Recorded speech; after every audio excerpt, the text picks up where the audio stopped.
দরজায় কড়া নাড়ছে পবিত্র ঈদুল আজহা, আর এরই মধ্যে ইয়েমেনের রাজধানী সানার গবাদি পশুর হাটগুলোতে ভিড় বাড়ছে ক্রেতাদের। তবে আকাশ ছোঁয়া দাম নিয়ে বিপাকে পড়েছেন সাধারণ মানুষ।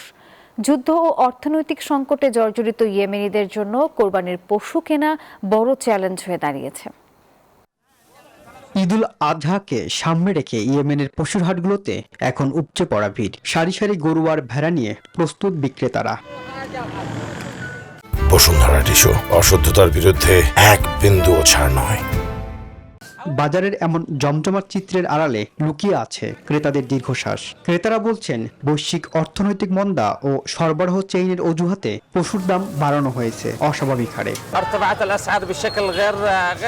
দাম অযৌক্তিকভাবে বেড়ে গেছে। গত বছর যে ছাগল $170 কিনেছি, তার দাম চাওয়া হয়েছে $265।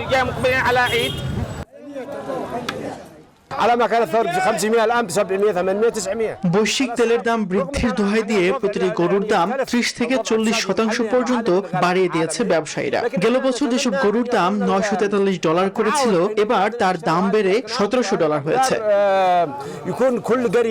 এদিকে ব্যবসায়ীরা দাবি করছেন, জ্বালানির দাম বাড়ার কারণে বেড়েছে পশুর দামও। গরু ও ভেড়ার সরবরাহ অনেক ভালো, বাজারে পর্যাপ্ত পরিমাণ পশু রয়েছে, দামটা বড় বিষয় নয়। যুদ্ধবিধ্বস্ত ইয়েমেনের মানুষের ক্রয় ক্ষমতা এমনিতেই তলানিতে, তার উপর পশুর দাম প্রায় দ্বিগুণ বৃদ্ধিতে বিপাকে পড়েছে দেশটির মানুষ। রনি আহমেদ, নিউজ 24।